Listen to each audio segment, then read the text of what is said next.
الحمدللہ رب العالمین صلی اللہ علیہ وسلم ورحمۃ الدائم ولا اعدائهم اجمعین من الآن الى قیام یوم الدین۔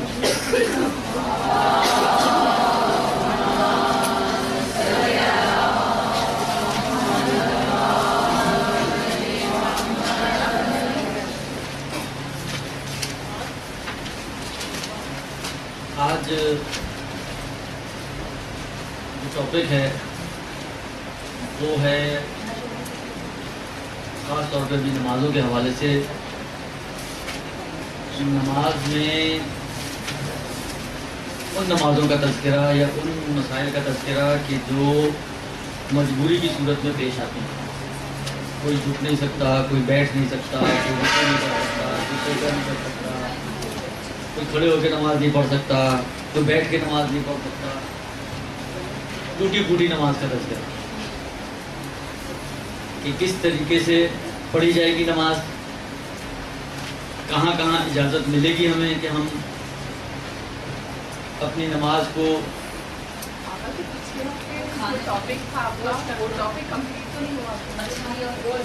آخر میں تو مچھلی بھی کھا لی تھی ہم نے، پورا ہو گیا تھا مچھلی تو آخر کے لیے رکھی تھی، وہ کھا لی تھی مطلب پورا ہو گیا۔ مچھلی جھینگے بھی کھانا چاہیں تو کھا سکتی ہیں، وہ بھی جائے گی۔ البتہ مچھلی اور جھینگے کے علاوہ کوئی ایسی چیز نہیں ہے دریائی مخلوقات میں سے جس کھایا جا سکتا ہو، لہذا لابسٹر، کیکڑے ویکڑے، مگرمچھ، کچھوے، جو کچھ بھی ہے خلاصہ اس کے علاوہ چھوٹے بڑے کسی بھی سائز کے ہوں ان کو کھانا جائز نہیں ہے۔ پراؤنس جو پراؤنس ہیں چاہے چھوٹا ہو چاہے بڑا ہو، اگر پراؤنس کا حصہ ہے اور پراؤنس کی کیٹیگری میں شامل ہے تو اس کو کھایا جا سکتا ہے۔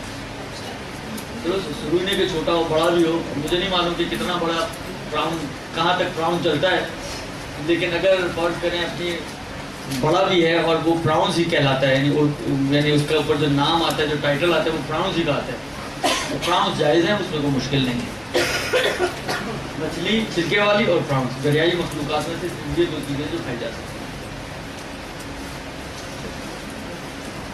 اور جہاں تک میرے ذہن میں جس حد تک بیان کرنا تھا وہ اسی حد تک تھا،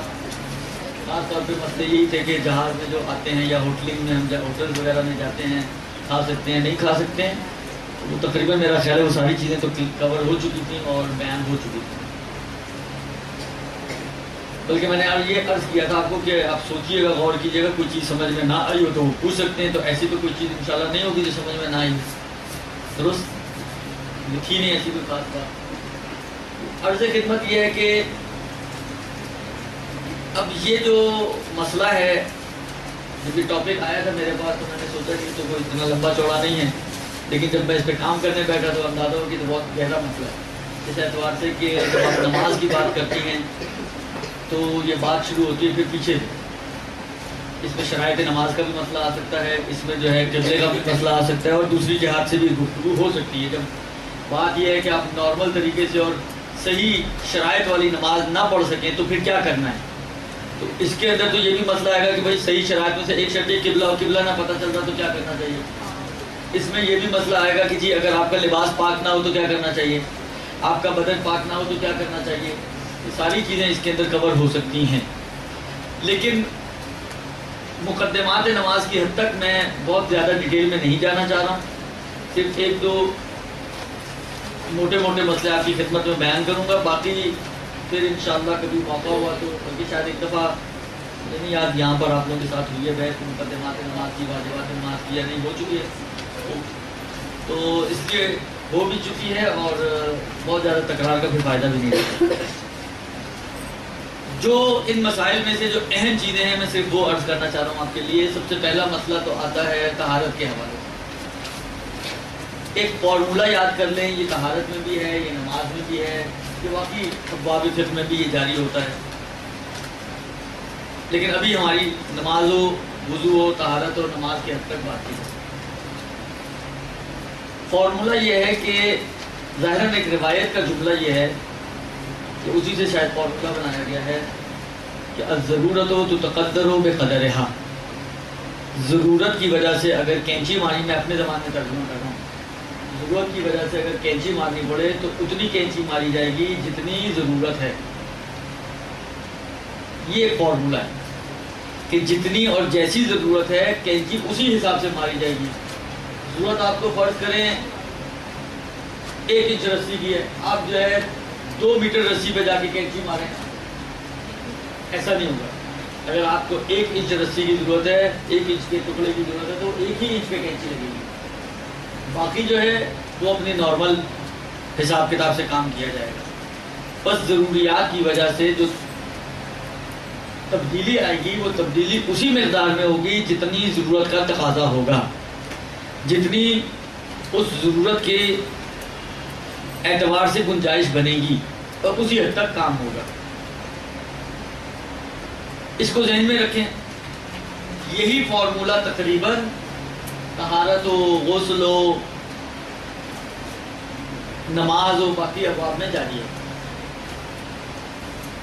مثلا فرض کریں کہ وضو،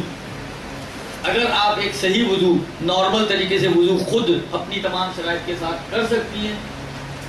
تو صحیح ہے، آپ کو خود ہی کرنا ہے، پھر کوئی گنجائش نہیں ہے آپ کے پاس کہ آپ وضو چھوڑ کے تیمم کر دیں۔ مثلا آپ خود وضو نہ کریں، کوئی آپ کو وضو کروا دے، اس میں سے کسی بھی چیز کی گنجائش نہیں بنے گی۔ اگر آپ خود سے اپنا پورا وضو کر سکتی ہوں تو اب فرض کریں کہ آپ خود سے نہیں کر سکتی، وضو ممکن ہے لیکن یعنی پانی ڈالنے میں، دھونے دھلانے میں کوئی مشکل نہیں ہے۔ مشکل جو ہے وہ یہ ہے کہ مطلب آپ خود اپنے ہاتھوں کو یوز نہیں کر سکتی، تو ٹھیک ہے، اس کی وجہ سے ایسا نہیں ہے کہ وضو ثابت ہو جائے اور اب آپ خود آپ کہیں تیمم کر لیں، نہیں۔ اگر پانی کے یوز میں کوئی مشکل نہیں ہے آپ کو، اور صرف خود جو یہ شرط تھی کہ وضو خود کرے انسان، یہ خود نہیں کر سکتی آپ، تو یہ خود والی شرط جو ہے وہ ثابت ہو جائے گی آپ سے، نتیجتاً آپ کو کوئی وضو کروا دے یہ ہو جائے گا۔ اچھا کچھ آپ خود کر سکتی ہیں،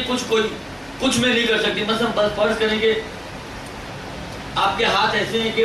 بینڈ نہیں ہو رہے ہیں، کوئی ایسی مشکل ہے خدا نہ خواستہ کہ بینڈ نہیں ہو رہی۔ بینڈ نہ ہونے کا مطلب یہ ہے کہ فرض کریں آپ کا ہاتھ چہرے تک نہیں جا رہا ہے، آپ سر کا مسا نہیں کر سکتی، لیکن ہاتھ لمبا ہے، جھک سکتی ہیں، مسا پیر کا کر سکتی ہیں آپ۔ تو آپ فرض کریں چہرہ دھونے میں آپ کسی سے اگر مدد لے رہی ہیں، مسا کرنے میں کسی سے مدد لے رہی ہیں، تو اس کا مطلب یہ نہیں کہ آپ کے چلیں پیر کا مسا بھی وہی کرتے، جب سب کچھ وہی نہیں کرتے تو پیر کا مسا بھی وہی کرتے، نہیں، پیر کا مسا آپ کو خود کرنا ہوگا۔ یعنی جتنی ضرورت ہے اسی کے مطابق آپ اس متبادل، آپ نے دیکھا ہوگا سڑکیں جب کھدائی ہو رہی ہوتی ہیں تو نارملی کیا ہوتا ہے، جتنا ٹکڑا خراب ہوتا ہے اتنے حصے سے متبادل راستہ بنایا جاتا ہے نا۔ ایسا نہیں کہ اگر یہ خراب ہے، فرض کریں ڈبل روڈ ہے، ایک سائڈ خراب ہے، مطلب ٹوٹی ہوئی ہے، اس پہ کام ہو رہا ہے، تو جو آنے والی روڈ ہے اسی پہ لوگ جا بھی رہے ہیں، تو اب ایسا نہیں ہے کہ مطلب فرض کریں اگر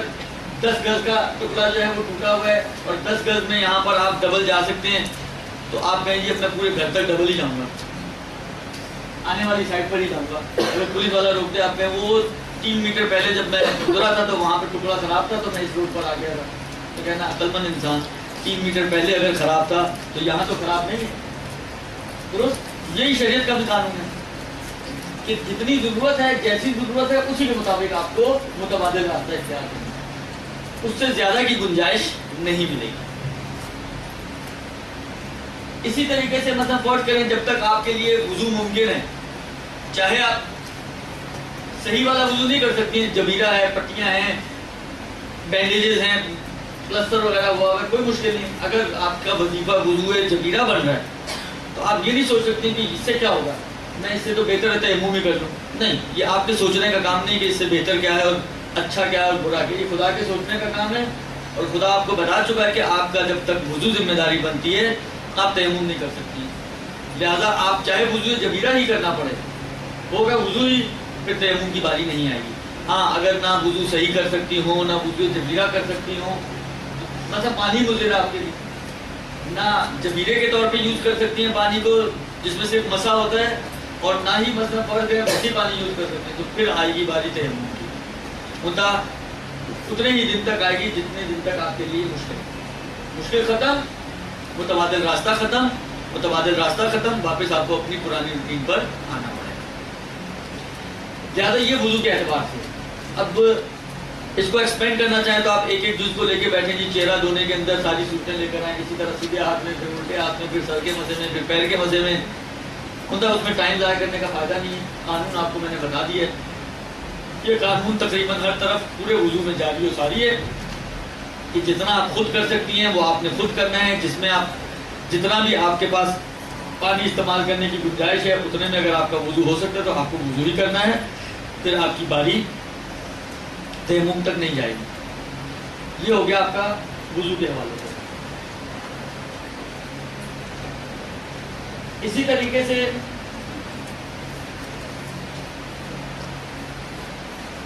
بدن و لباس کی نجاست کا مسئلہ آتا ہے۔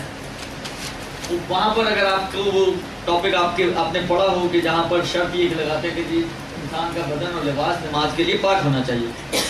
وہاں پر پھر ایک متبادل راستہ بناتے ہیں کہ مگر یہ کہ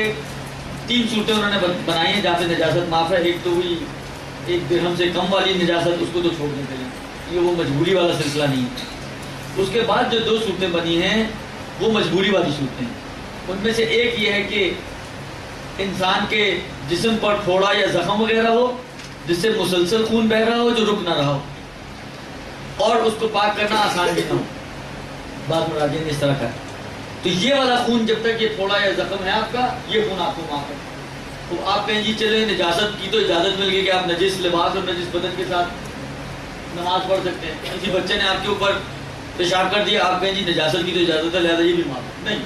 وہ جو معاف تھی وہ زخم کے خون کی معافی ملی تھی۔ اس کی معافی کا یہ مطلب نہیں کہ اب آپ پوری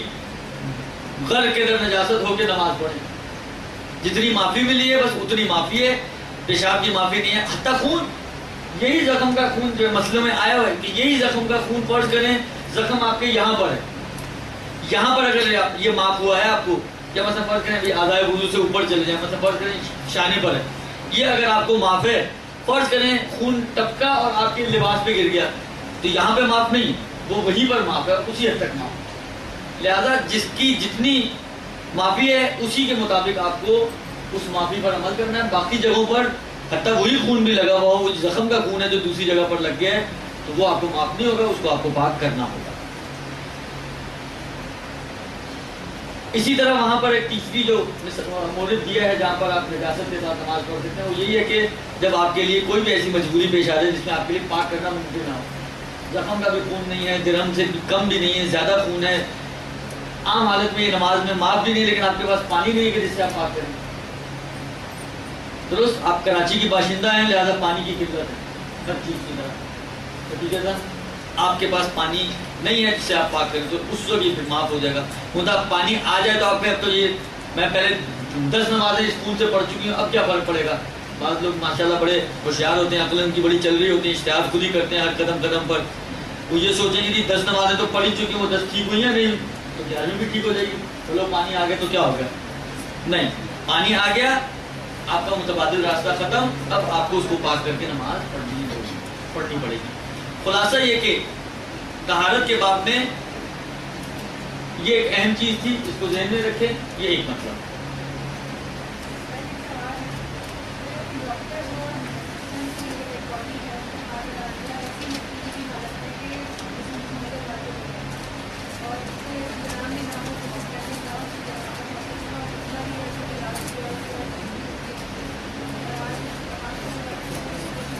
میں آپ کی خدمت میں عرض کروں کہ دیکھیں بہت ساری چیزیں ایسی ہیں کہ جو ہم اپنے مزاج کے حساب سے دیکھتے ہیں اور ہمیں ایسے لگتا ہے کہ شاید پاسبلٹی نہیں ہے اس بات کی کہ ہم وہاں پہ غسل کرتے ہیں۔ ان کا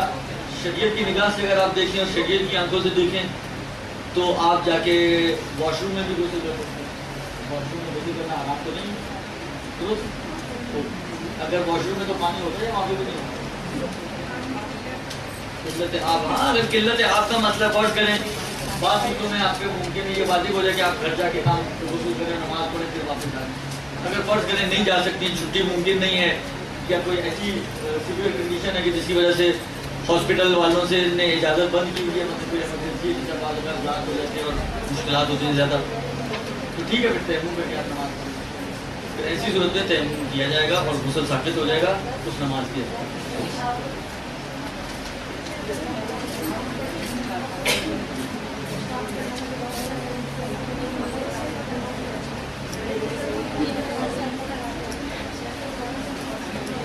یعنی اگر جو ہے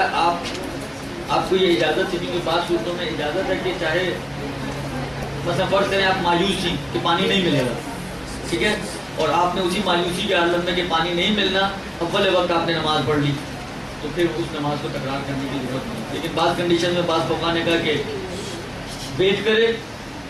اگر امکان ہے اس بات کا کہ پانی ملے گا، اور پھر جب پانی ملے تو اس کے بعد اس کو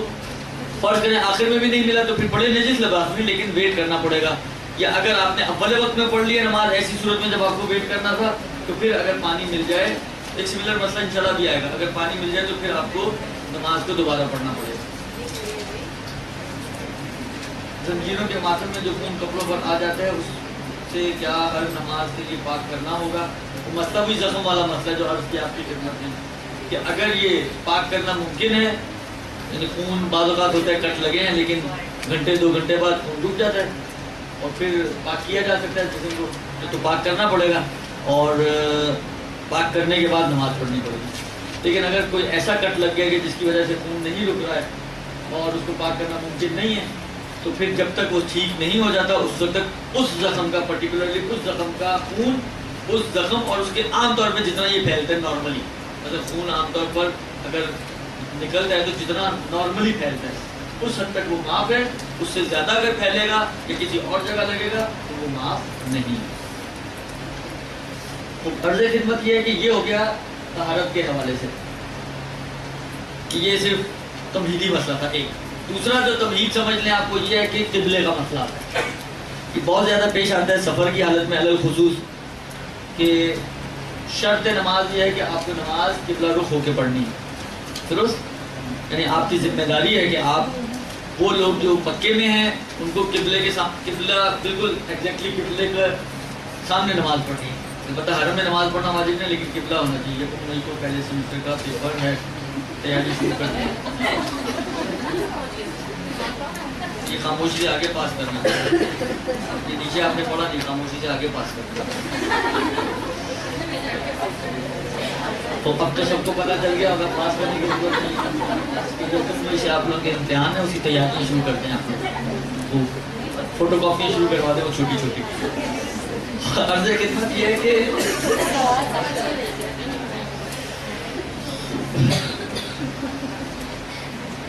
قبلے کا مسئلہ، وہ لوگ جو دور رہتے ہیں قبلے سے، جیسے ہم لوگ، ہماری ذمہ داری ہے کہ ہماری سمت قبلے والی ہونی چاہیے، قبلہ رخ ہو کر، اور اس طریقے سے آپ کو قبلہ رخ ہونا ہے کہ عرفی طور پہ کہنا ہے کہ آپ نے قبلہ رخ ہو کر کام کو انجام دیا۔ اب چاہے وہ نماز ہو، چاہے کسی جانور کو ذبح کرنا ہو، یا اور جتنے بھی احکام جن کا تعلق قبلے سے اور جہاں پہ قبلے کی ضرورت ہے، مثلا نماز میت ہے، مثلا احتضار کے موقع پہ قبلے کی ضرورت پڑتی ہے، جتنے بھی یہ کام قبلے والے ہیں جن میں قبلہ شرط ہے، اس میں اس طریقے سے آپ کو انجام دینا ہے کہ عرفی طور پہ یہ کہلائے کہ آپ نے قبلہ رخ ہو کر اس کام کو انجام دیا، درست؟ اچھا، اس کے اندر اگر ذمہ داری کے اعتبار سے دیکھیں تو سب سے پہلی ذمہ داری یہ بنتی ہے کہ آپ کو اتنی جستجو اور تحقیق کرنی ہے کہ آپ کو یہ یقین ہو جائے کہ قبلہ اسی سمت میں ہے، یقین یا اطمینان۔ پہلا مرحلہ، پہلا اسٹیپ یہ ہے کہ آپ کو قبلے کے بارے میں یقین یا اطمینان حاصل کرنا ہے کہ قبلہ اسی سمت میں ہے، اور یقین اور اطمینان حاصل کرنے کے بعد آپ نے اس طرف نماز پڑھنی ہے، یا اس سمت میں جانور کو ذبح کرنا ہے، یا احتضار کے موقع پر مردے کو اس رخ پہ لٹانا ہے۔ بس پہلی ذمہ داری یقین اور اطمینان کی ہے۔ لہذا اگر یہ آپ کے لیے پاسبلٹی ہے اس بات کی کہ آپ یقین یا اطمینان حاصل کر سکیں، تو آپ اپنے گمان پر عمل نہیں کر سکتے، ظن کے مطابق عمل نہیں کر سکتے۔ آپ کو چاہیے کہ آپ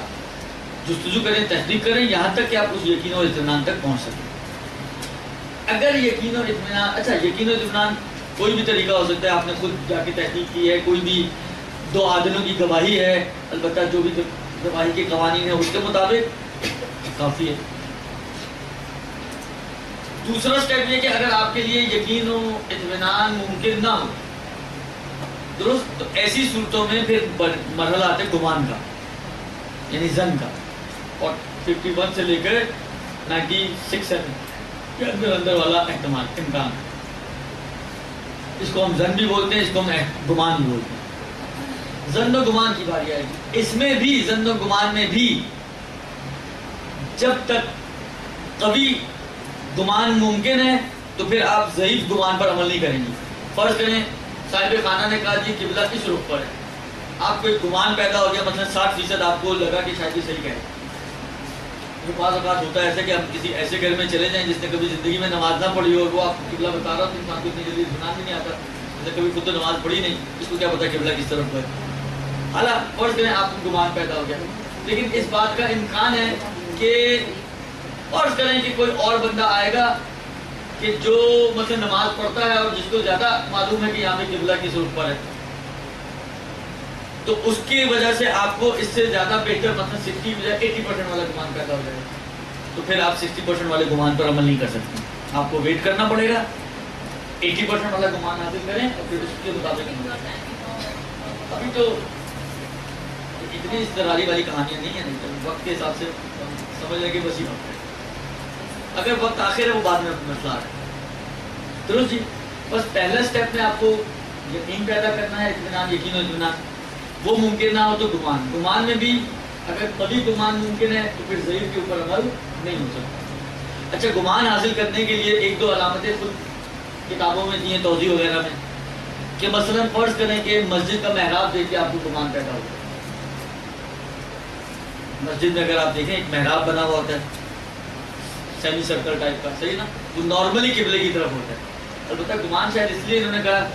ممکن ہے کوئی آپ سے بولے کہ اگر مسجد کے اندر تو بہرحال قبلے ہی کی طرف ہوگا, تو انسان کو یقین ہو جائے گا. کہ گمان کیوں کہا انہوں نے؟ شاید اس کی وجہ یہ رہی ہو کہ بہت امکان ہوتا ہے کہ مسجد جس زمانے میں بنی ہو اس وقت اتنی زیادہ تحقیق, ظاہری بات ہے ایسے آلات اور ایسی فیسلٹی جو آج موجود ہیں اس زمانے میں نہیں نہ ہو. جیسا اگر آپ لوگ میں سے اگر کوئی کچھ عرصہ پہلے تک کم گیا ہو, کم کا جو حرم ہے ابھی بھی اس کا جو محراب بنا ہوا ہے اس کے 30 ڈگری کے اینگل پہ نماز ہوتی ہے, اس لیے کہ بعد میں ان کے لیے منکشف ہوا کہ قبلہ جو ہے 30 ڈگری اینگل پر ہے. مطلب فرض کریں محراب اس طرف کو بنا ہوا ہے اور محراب میں بھی جو پیش نماز کھڑے ہوتے ہیں وہ ٹیڑھے کھڑے ہوتے ہیں, اس لیے کہ قبلہ اس رخ پر. تو محراب کو اگر کوئی دیکھے تو وہ تو اس طرف سمجھے گا, جبکہ قبلہ حقیقت میں اس طرف ہے. تو اس لیے انہوں نے کہا کہ یہ ایک گمان آور چیز ہے, ممکن ہے احتیاط نہ کی ہو, ممکن ہے بعد میں پتہ چلا کہ جی غلطی ہوئی ہے ہم سے, محراب بن چکا, محراب تو نہیں توڑا جائے گا. تو خلاصہ اس وجہ سے انہوں نے گمان کا ظاہر لفظ استعمال کیا کہ یہ گمان آور علامت ہے. یہ ایک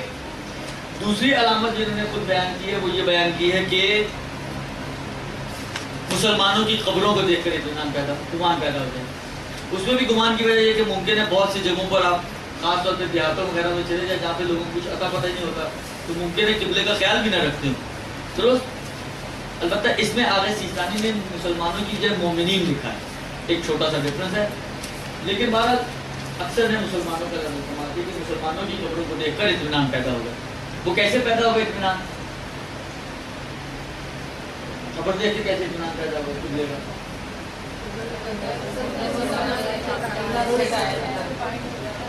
ہاں, اس لیے کہ میت کو قبر میں قبلہ رخ لٹایا جاتا ہے. میت کو جب قبر میں لٹایا جاتا ہے تو قبلہ رخ لٹایا جاتا ہے, یعنی اس کا فرنٹ جو ہے وہ قبلے کی طرف ہوتا ہے. درست. یعنی اس کو پہلو کے بل لٹایا جاتا ہے, سیدھا نہیں لٹایا جاتا. وہ پہلو کے بل لٹایا جاتا ہے. اگر آپ کو پتا ہو کہ فرض کریں سر یہاں پر ہے تو قبلہ کس سائڈ پر ہوگا؟ پیر یہ ہے میت کے, سر یہ ہے اور پیر یہ ہے, اس رخ پہ اس اینگل پہ لگی ہوئی ہے.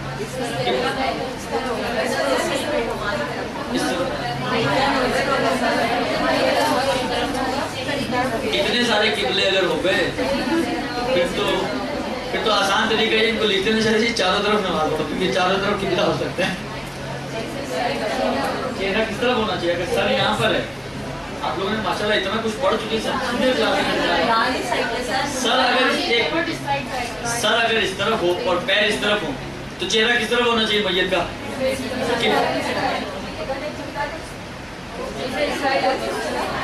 قبلہ کس طرف ہوگا؟ اس طرف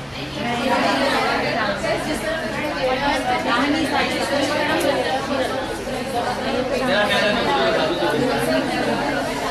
ایک منٹ جھگڑا نہ کریں، ابھی ریلی نکلنے والی ہے، ابھی نکلی نہیں ہے، ایک منٹ دیکھیں،